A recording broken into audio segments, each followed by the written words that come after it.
자, 6월 10일 수업 시작할게요. 어제 스프링부트에서 이제 매퍼랑 서비스 객체 추가하는 거까지 이제 살펴봤는데요. 뭐 크게 새로운 내용은 없었습니다. 기존에 우리가 자바에서 이미 연습한 거를 그냥 그대로 이식한 거밖에 없었기 때문에 약간의 차이점이 생기는 부분들. 뭐 차이점이라고 해봐야 그 구현체 쪽에 생성자 제거되고 객체 자동 주입 설정하고 그리고 클래스 매니에 골뱅이 서비스라고 들어가는 요 정도밖에 없었죠. 뭐 그 개개인에 따라서 조금 차이가 그 속도 차이가 있겠지만 이게 일단 매퍼부터 좀 볼까요? 아, 빈지부터. 요 클래스 보면은 거의 대부분 그냥 이거는 데이터베이스 테이블 구조 그대로 가져오면 되는 거잖아요. 그러니까 이거는 뭐 크게 난이도에 대한 건 아니고 그냥 노가다 작업이 되겠죠.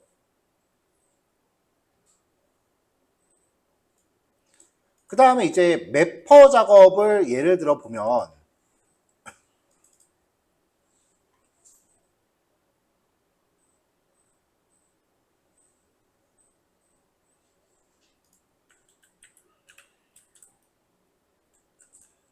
자, 제가 잠깐 그 따로 저장을 좀 했어요. 자, 이 주석은 이제 설명하려고 작성했던 거니까 주석은 이제 빼고요.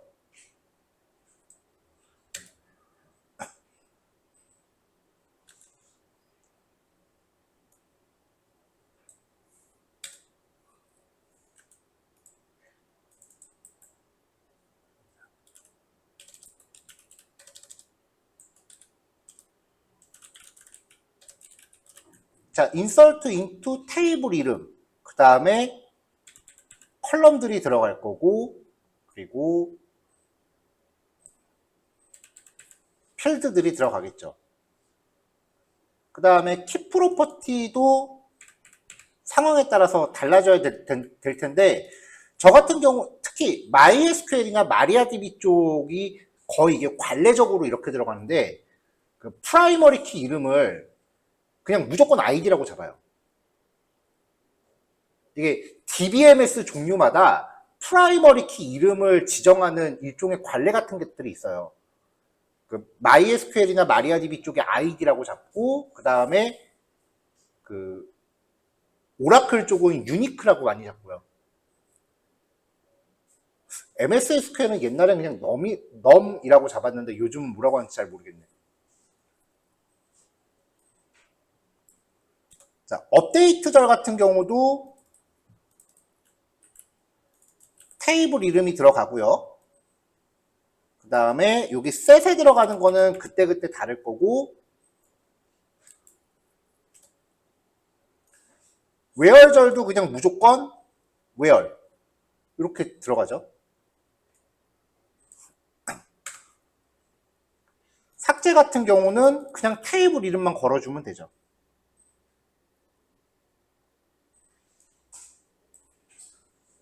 그러니까 여태까지 제가 바랬던 거는 이 패턴을 여러분들 스스로 발견하는 거였어요. 자, 여기도 테이블에 따라서 컬럼 들어갈 거고, 외열절. 그 다음에 여기 리절트 부분은 상황에 따라서 좀 달라지겠죠? 한 3개만 놓을까요?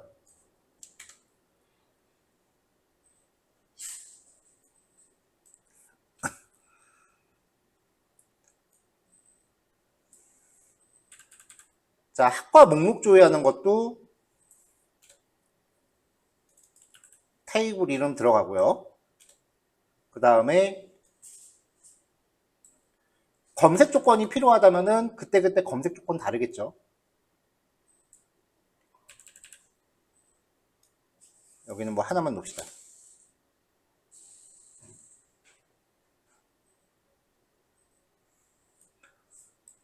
데이터 수를 조회하는 거는 페이지 번호 구현할 때 써야 되기 때문에 갖고 있어야 돼요. 그 다음에 검색 조건 같은 경우는 보통 목록 조회 검색 조건이랑 동일하게 갑니다.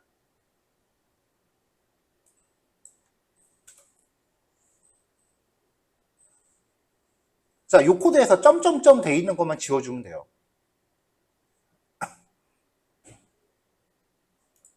자, 그 다음에 여기 디팔트먼트 래퍼는 당연히 소스 파일 이름이겠죠.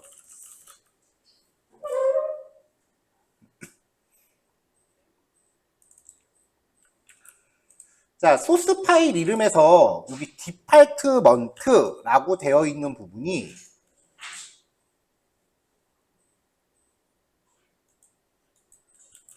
소스 파일 이름에서 래퍼를 제거하면 되죠. 그렇잖아요. 네이밍 규칙이 이래서 중요해요. 작업을 굉장히 단순화시킬 수 있거든요. 디팔트먼트 래퍼에서 래퍼라는 단어만 제거하면 여기 다 들어가면 돼요.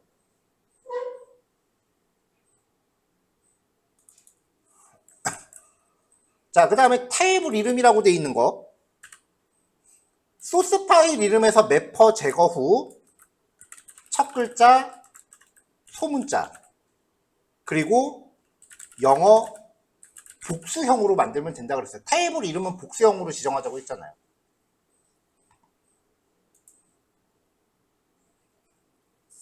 이 규칙만 지키면은 지금 여기서 점점점 돼 있는 거랑 한글로 돼 있는 거만 고쳐주면 돼요. 이게 매퍼 작업의 패턴이에요.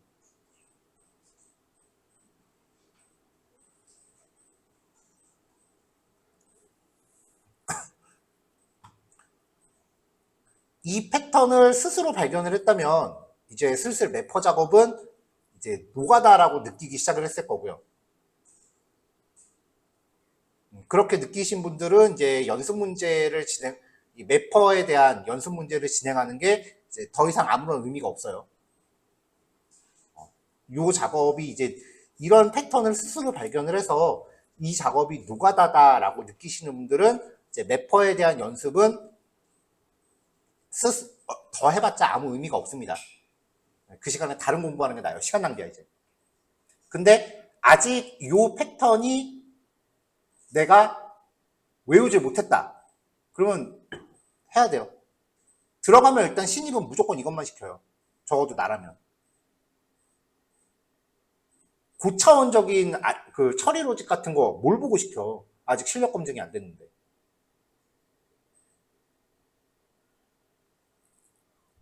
아이고 그만 좀 자라. 지난주부터 너무 잔다 너. 나 이사 오기 전에는 그냥 안 봤는데 지금 바로 딱 보여.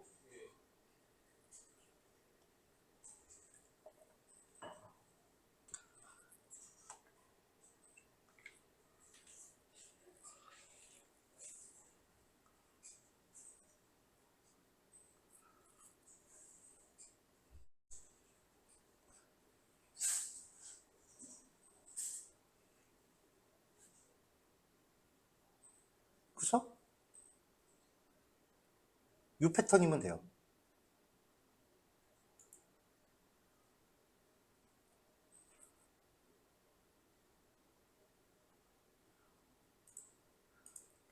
자, 요거는 제가 여러분들 각자 필기용으로 하나 배포를 할게요.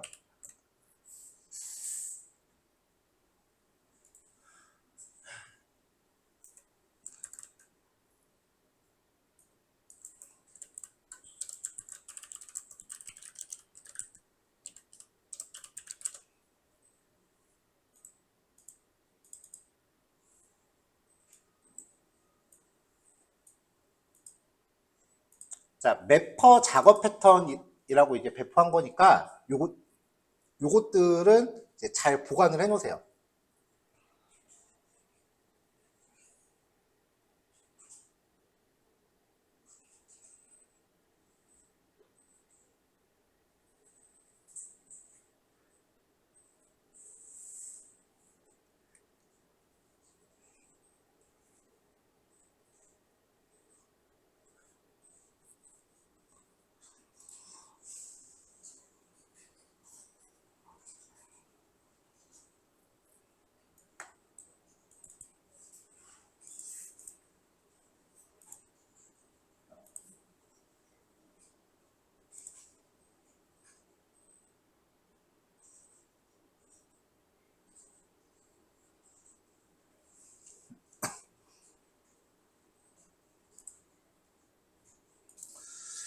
자, 그 다음은 이제 서비스 쪽으로 넘어가 볼까요?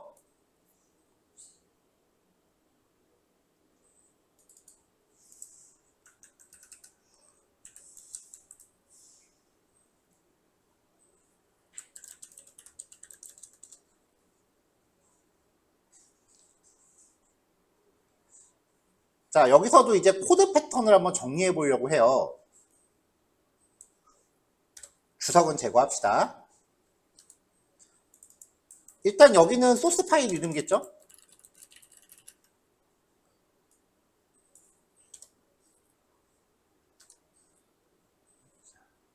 사실 이제 서비스를 만들 때 반드시 빈즈 객체를 파라미터로 넣어야 된다는 법은 없어요. 파라미터는 그냥 필요하면 여러분들이 맘대로 정하면 그뿐이야. 근데 억지로 여기를 패턴화를 시켰어요. 자, 테이블 이름으로 디파트먼트라고 들어가 있는 건 지금 이 파일 이름이 디파트먼트 서비스잖아요. 그러면은 빈즈 이름은 우리가 지금 계속 수업에서 제가 여러분들한테 강제로 주입한 패턴에 따르면 이 소스 파일 이름에서 서비스만 제거하면 되죠. 소스 파일 이름에서 서비스 제거하면은 들어간다고요. 자, 주석은 뺄게요. 이제 메서드 이름 보면은 무슨 기능인지 다 알죠? 아, 화면. 오, 쏘리. 녹화는 됐어요. 여기 소스 파일 이름에서 처음에 이제 디파트먼트 서비스였는데 요거는 당연히 소스 파일 이름이고 빈즈 이름은 디파트먼트 서비스에서 서비스만 빼면 되잖아요.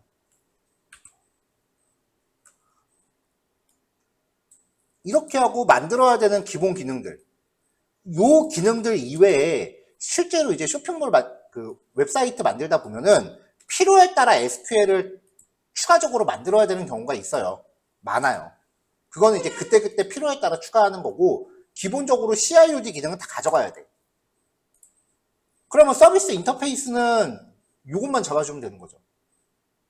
물론 여기서 바꿔줘야 되는 게 여기 요 부분. 요거는 여러분들 프로젝트 이름마다 패키지 이름은 다를 거 아니에요. 여기는 맞춰줘야지. 자, 이게 서비스 인터페이스 패턴.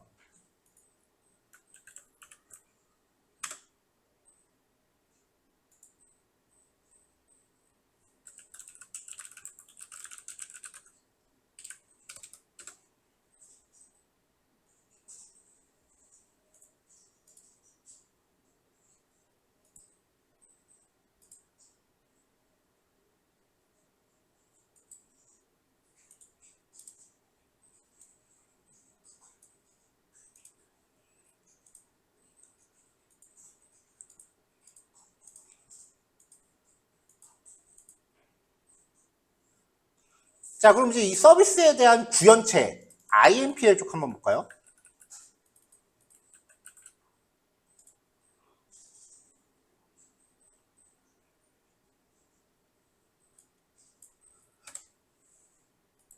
자, 당연히 여기는 소스 파일 이름일 거고. 그 다음에 디파트먼트 서비스는 지금 이 파일 이름이 디파트먼트 서비스 IMPL이잖아요. 그러니까 소스 파일 이름에서 IMPL 제거하면은 여기 들어갈 단어가 매칭이 되겠죠. 자, SQL문을 구현하고 있는 매퍼 객체는 기본적으로 1대1이에요. 참조키 관계가 들어가면은 그때는 추가적으로 더 들어가겠지만 이거는 특수한 케이스야. 기본적으로는 그냥 테이블하고 1대1이라고 보시면 돼요.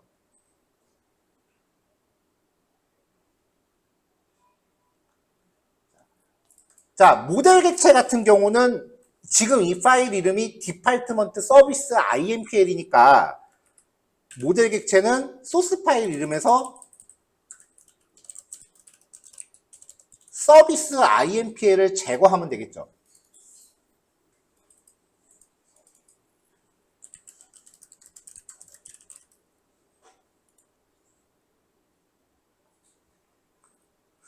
자, 그 다음에 디파트먼트 매퍼라고 하는 부분은 소스 파일 이름에서 서비스 IMPL 제거 후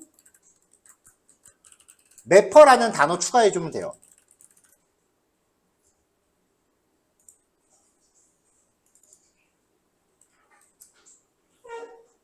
자, 객체 이름 디파트먼트 매퍼라고 하는 이 단어는 추가하고 첫 글자 소문자로 변경해주면 돼요.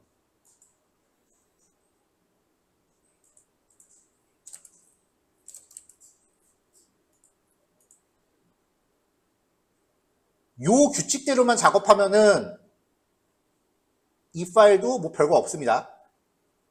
딜리트 같은 경우도 기본적으로 그냥 테이블하고 1대1 관계니까 이렇게만 해주면 되고요. 참조키가 있을 때는 위에 로직이 더 들어가겠지. 조금 더 코드 간결하게 해보면은 변수 선언하고 할당하고 이런 거 뭐 굳이 나눌 필요 없죠, 이제. 여기도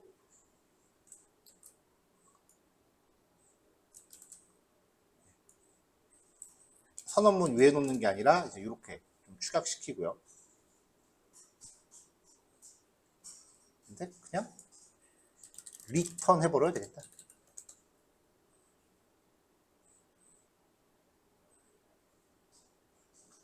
여기도 리턴.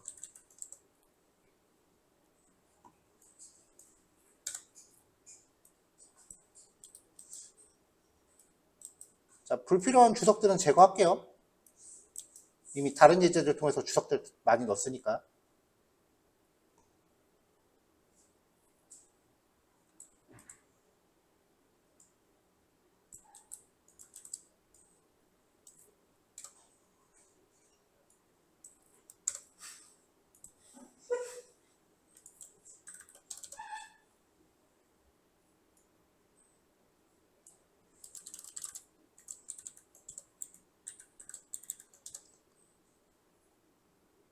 자, 이게 서비스 IMPL의 작업 패턴이에요.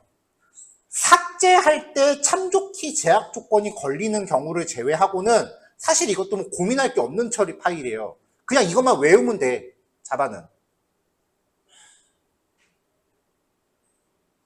이거 안 외워져요. 그러면 그냥 출력해서 들고 다니세요.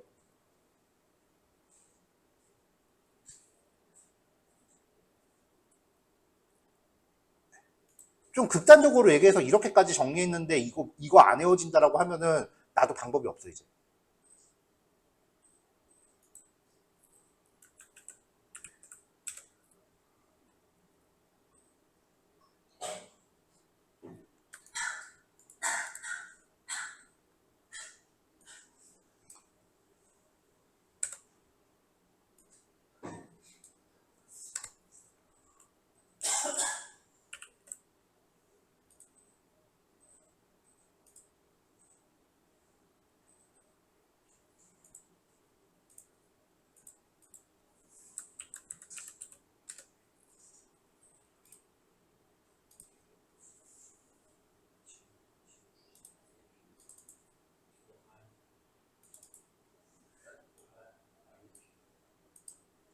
자, 이것도 올렸습니다. 자, 첫 번째 파일 이름은 매퍼 작업 패턴. 두 번째 패턴 이름은 서비스 작업 패턴.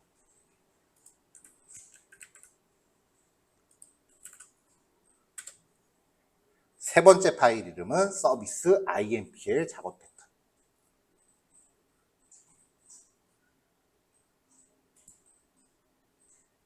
프레임워크라고 하는 애들의 목적은요, 코딩을 하는데 별로 고민을 안 하게 하는 게 목적이에요. 누가 짜건 간에 정해져 있는 틀 안에서 이것만 고치세요라고 하는 게 프레임워크예요. 그래서 모든 프레임워크의 설명을 보면은 코드 수준이 평준화된다라고 설명을 해요. 왜냐하면 누가 짜건 간에 이 틀에만 맞추면 거의 되는 거니까. 그러니까 프레임워크를 자기가 마음대로 주무를 수 있는 사람들은 일찌감치 이 패턴을 찾아내고 혹은 자기만의 이런 패턴을 만들어가는 사람들이에요. 근데 그거는 지금 우리가 프레임워크라고 하는 거를 지금 스프링부터 하나만 본 거기 때문에 아직은 좀 무리일 거고, 스프링부트 보고 PHP 쪽에 라라벨 겪어보고 그 자바스크립트 쪽에 뭐 노드.js 그 노드.js로 하는 익스프레스 겪어보고 이렇게 몇 가지 프레임워크를 겪어보다 보면은 프레임워크들만의 추구하는 그 차이점이라든지 공통점 같은 게 보여요.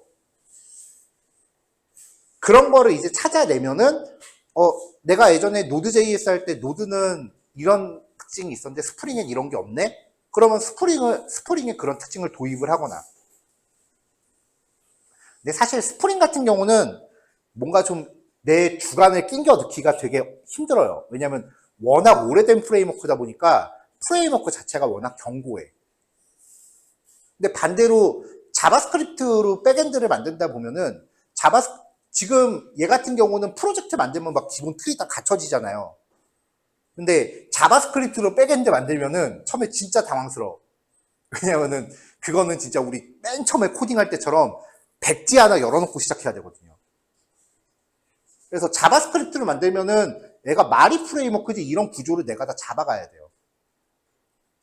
그래서 저도 자바스크립트로 백엔드 만들었을 때는 스프링 비슷하게 틀을 잡아놨었거든요. 이제 그런 프레임워크들 간에 서로 비교하면서 차이점을 서로 녹여낼 수 있다라고 하면은 이제 내가 프레임워크를 갖고 논다라고 표현해도 될 것 같아요.